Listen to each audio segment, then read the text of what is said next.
बघूयात एक ब्रेकिंग बातमी। धनगर आरक्षणाची याचिका मुंबई हायकोर्टाने फेटाळलेली आहे। आताच्या घडीची एक मोठी बातमी आपण बघतोय। धनगर समाजाकडून एसटी प्रवर्गातून आरक्षणाची मागणी करण्यात आलेली होती, मात्र ही याचिका मुंबई हायकोर्टाने फेटाळलेली आहे। आताच्या घडीची सगळ्यात मोठी बातमी आपण बघतोय।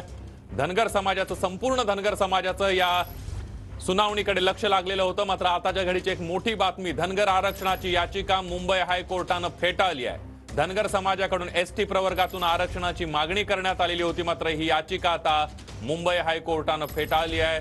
धनगर समाजाला एक मोठा धक्का मानला जाईल।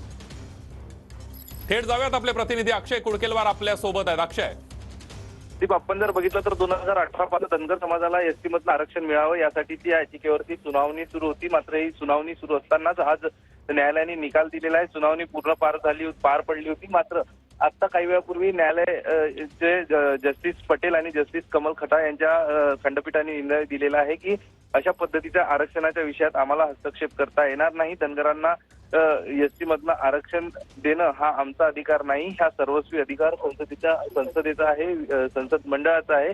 त्यामुळे ह्यामध्ये कायद्यात दुरुस्ती करून हे आरक्षण संसदेतच मिळू शकतं, या ठिकाणावर मिळू शकत नाही। आणि असं म्हणत या धनगरांना एसटी मधनं आरक्षण देण्यासंदर्भातल्या ज्या काही सगळ्या याचिका होत्या, या याचिका उच्च न्यायालयाच्या या खंडपीठाने फेटाळलेल्या आहे। आणि त्यानंतर मोठ्या संख्येनं जे धनगर बांधव या ठिकाणी उपस्थित होते त्यांचा हिरमोड झाल्याचं या ठिकाणी बघायला मिळतं। कारण सकाळपासून आपण जर बघितलं तर ओबीसी नेते प्रकाश शेंडगे, त्यासोबतच याचिकाकर्ते गोपीचंद पडळकर, भाजपा खासदार विकास मासमे, नरहरी झिरवळ हे सगळी लोक या ठिकाणी होती। मात्र नरहरी झिरवळ यांचा पक्ष जरी वेगळा असला तरी मात्र जे प्रमुख 3 नेते होते यांचा देखील हिरमोड झाल्याचं बघायला मिळतं। आणि आता नेमकं कायदेशीर पावलं कशा पद्धतीची उचलायची या सगळ्याबाबत ही सगळी नेते आणि याचिकाकर्ते चर्चा करतील।